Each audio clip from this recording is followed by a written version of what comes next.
ডলারের দাম এখনো কৌশলে নিয়ন্ত্রণ করছে বাংলাদেশ ব্যাংক। আন্তর্জাতিক মুদ্রা তহবিল আইএমএফ পুরোপুরি বাজারের ওপর ছেড়ে দেওয়ার সুপারিশ করলেও মৌখিকভাবে দাম বেঁধে দিচ্ছে কেন্দ্রীয় ব্যাংক।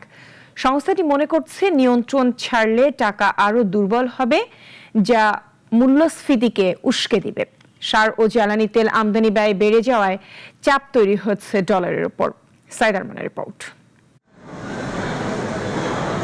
বাংলাদেশ ব্যাংকের হিসাব বলছে গেল জুলাই মাসে প্রবাসীরা দেশে পাঠিয়েছেন 285 কোটি ডলার, যা আগের বছরের একই সময়ের তুলনায় 15% বেশি।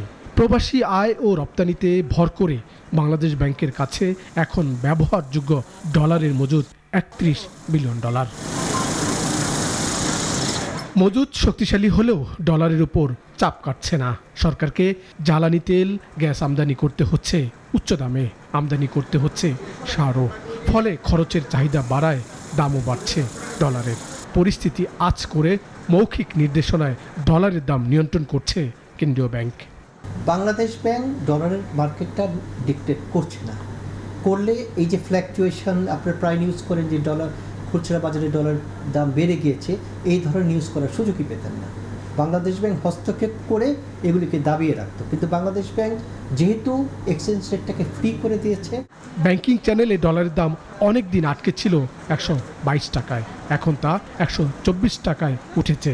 খোলা বাজারে দাম আরও কিছুটা বেশি। পুরোপুরি বাজারের উপর ছাড়লে দাম আরও বাড়বে শঙ্কা বাংলাদেশ ব্যাংকের। আইএমএফের একটা দৃষ্টিভঙ্গি, বাংলাদেশ ব্যাংকের একটা দৃষ্টিভঙ্গি, আমাদের একটা দৃষ্টিভঙ্গি। ডলার পুরোপুরি উন্মুক্ত হবে কি হবে না সেই সিদ্ধান্ত বাংলাদেশ ব্যাংক, সরকার সবাই মিলে নেবে। আইএমএফের একটা দৃষ্টিভঙ্গি থাকবেই। আইএমএফের সব সিদ্ধান্তই আমাদেরকে মানতে হবে, অথবা আইএমএফের সব সিদ্ধান্তই সঠিক, এটাও ঠিক না। আইএমএফের অনেক সিদ্ধান্ত সঠিক, অনেক সিদ্ধান্ত সঠিক না। আন্তর্জাতিক মুদ্রা তহবিলের সুপারিশ রয়েছে ডলারের দাম বাজারের উপর ছেড়ে দেওয়ার। বাংলাদেশ ব্যাংকও মুখে বলছে সে কথা, তবে সতর্ক করা হয়েছে কোনো ব্যাংক মানি এক্সচেঞ্জ ডলারের দাম নিয়ে কারসাজি করলে কঠোর ব্যবস্থা নেওয়া হবে। যোগান এবং চাহিদার উপর ভিত্তি করেই এক্সচেঞ্জ রেট নির্ধারিত হবে। বাংলাদেশ এই কনসেপ্টে বাংলাদেশ ব্যাংক বিশ্বাসী। অতএব কেউ যদি বলে থাকে যে বাংলাদেশ ব্যাংক চাপ প্রয়োগ করছে ব্যাংকগুলিকে যে এত টাকার উপরে উঠা যাবে না, তবে সেটা আমরা সঠিক হিসেবে মানব না।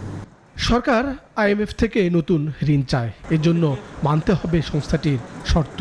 তবে ডলারের দাম বাড়লে আমদানিকৃত পণ্যের দাম বাড়বে, যা উস্কে দিতে পারে মূল্যস্ফীতি। সাইদ আরমান, নাগরিক, ঢাকা।